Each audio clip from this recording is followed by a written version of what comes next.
Hi, welcome to the Leaderonomics show. This week we are here with Klebahn and Jeremy Utley. Perry is a consulting professor and Jeremy's a lecturer and a director of executive education at Stanford d.school. Welcome to the show. Thank you. Thank you. Now I know you guys talk a lot about something called design thinking. Can you tell us a little bit about what that is? Sure. Go for it. So design thinking is a process we teach at the D-school. So think of it as it's a process we teach across a lot of students to allow them to routinely innovate, to drive innovation in their project work, and we also teach it for executives. It's an iterative, user-driven design process. So we go and empathize with users, gain direct sort of contact and immerse ourselves in users, and in a way sort of find a problem that's really driven by emotion and driven by the needs and emotions of our users. So you're always hitting a gap. Yeah, you find a gap. In a way, you unearth a gap. So you might have a general area, say you want to solve a problem around recycling. Yeah. You go out and interview different users and find out what their needs are and find out how they feel about whatever that issue is. You know, recycling in their home or how they handle garbage. And then you develop a problem statement as a team, and then you rapidly iterate solutions. So you in this low resolution prototyping technique, you rapidly iterate and find solutions and rapidly test them. The thing that's interesting about design thinking, the thing that's kind of magical about it is it allows for radical collaboration between disciplines. So you mentioned the gaps. What we see is most of the hairy problems facing businesses and governments, countries today, don't fit neatly within any one disciplinary bucket. Absolutely. Right? And so if you have a lawyer and a scientist and a journalist on a team, they actually have no common framework to approach problems with and to bring their disciplinary expertise to bear. So we think about design thinking as a language for interdisciplinary collaboration that actually amplifies the efforts of each of their own individual expertise and disciplinary depths, rather than diminishing it because they're trying to figure out what language do they speak. So this was done in a company though, so does it mean that the management has to act as this sort of integrating kind of role? How does it work in practice in real life? So it works in real life it works with individuals. So in the end, we really focus on the student. And we really focus on making the next innovators. So if you will, we don't focus a lot on the innovations. We worry that our students are equipped, whether they're executives or college level students or graduate students, that they leave able to lead teams using good design process, able to drive change in whatever organization they end up in or whatever team they end up on. And our students might end up as students going and using these techniques in their history major, you know, or they might end up working on a project, a solar car project, which is a big project in Stanford, and they'll use these techniques with their teams, but in a way be sort of agents of design and able to bring it in. So it's programming their mindset to think in a Yeah, different way. exactly. Yeah, we think it's kind of a great tragedy that creativity has become so tightly associated with the arts. Yes. And while arts are a great expression of creativity, they aren't the only ways of creative expression. And we'd like to see legislators feeling like and confident that drafting legislation and drafting policy could be just as much a creative act as writing a poem. We'd like to see healthcare providers and doctors feel like designing a patient care experience could it be every bit as much of a creative act as writing a play, right?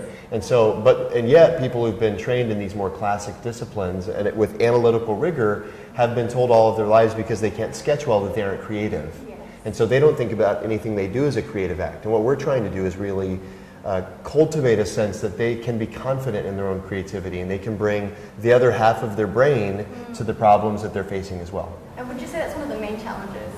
It's empowering people to believe that everyone can be creatively confident, even whether you're in arts or not. Is that one of the main challenges? It's mindset. I'd say that's kind of I think you're right. I think it's sort of a core tenet of what we're doing. Whether we're here in Malaysia or something, it's unearthing that creativity. And I would hope that 100% of the graduates of a program at Genovasi or a program at Stanford or any program would say at the end of it, I have gained some creative confidence.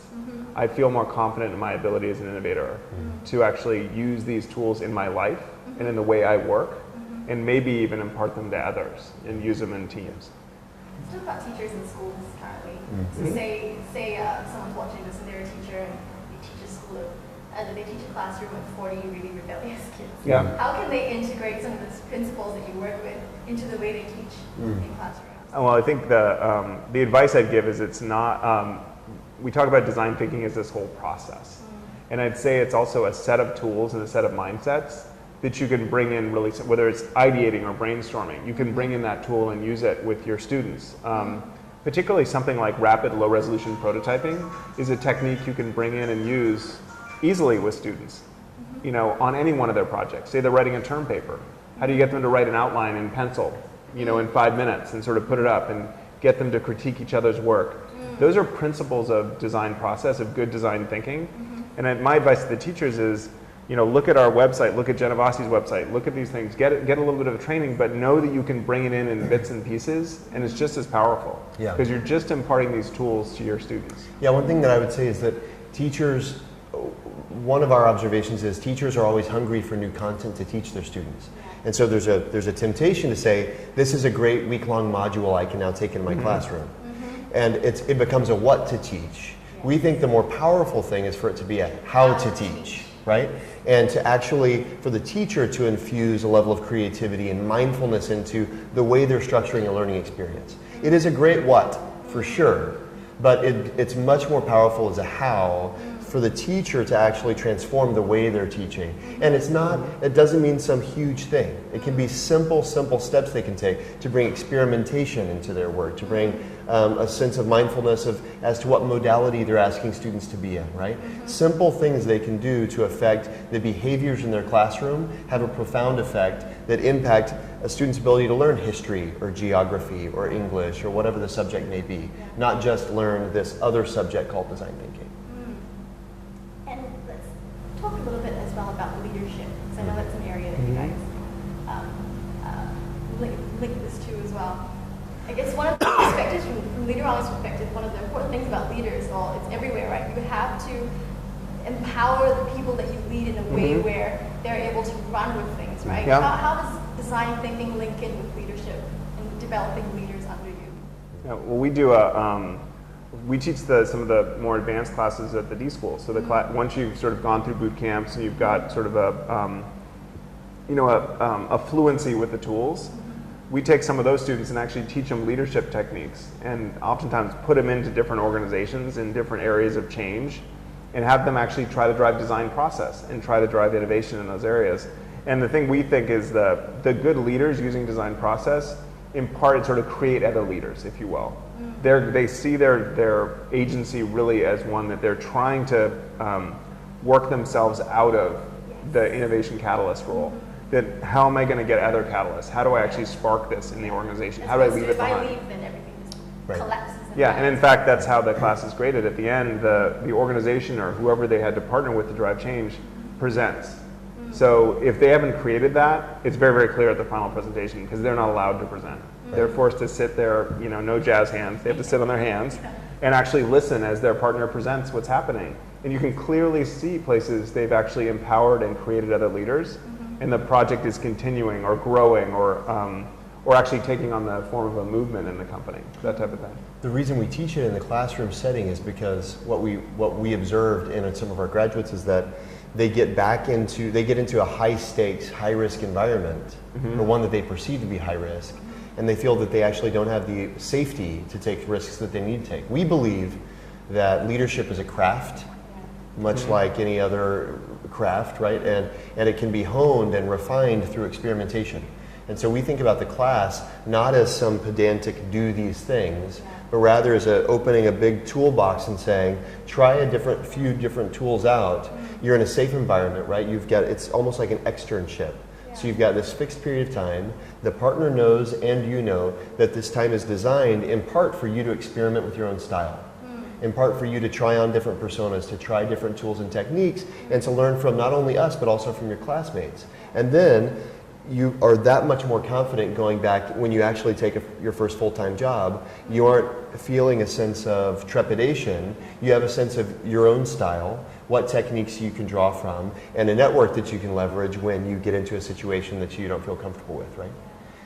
I think that's really great, especially in our context. And I think in Malaysia there is this understanding that sometimes education can be really spoon feeding. Mhm. So I give it and you just swallow Yeah. it, right? Yeah. Or I give it to you and then I am depending on you. You as my superior. I'm depending on you to get things done. Mhm. So in terms of, this is really great for empowering and really, like you say, equipping people with the tools to say that you can do it too, and actually you can spread it Yep. on to someone else and they can do Yep. it too. So this is great.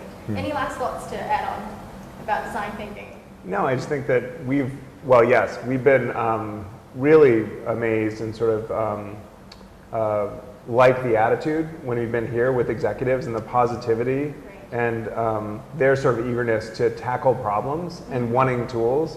And I think the same thing, we've been focusing on training the coaches at Genovasi and kind of their attitude about, I love the attitude actually about, we've been bringing a lot of new tools they've not been exposed to. Principles are the same. We're teaching the same thing, but our tools are different. I've been very impressed with their eagerness to sort of try them on and try them out real time. And we're about to head to a class and try out a whole bunch of new things with all these coaches and 100 students. So it's exciting. Any last words from you, Jeremy? Oh, that's a hard challenge for me to come up with. I think that at the end of the day, what we care about is the user and their experience, and it's easy a lot of times to revert back to, I just need to focus a little bit more. I need to try a little bit harder, right? It's so easy for our training to come back in to define how we work, and our point of view is there's only so much you can accomplish by burying your head down in the papers and trying harder, and you need to start looking up and saying, who can I talk to, or what can I try, and thinking more about empathizing and experimenting as a way to advance your project rather than staying in the same rut.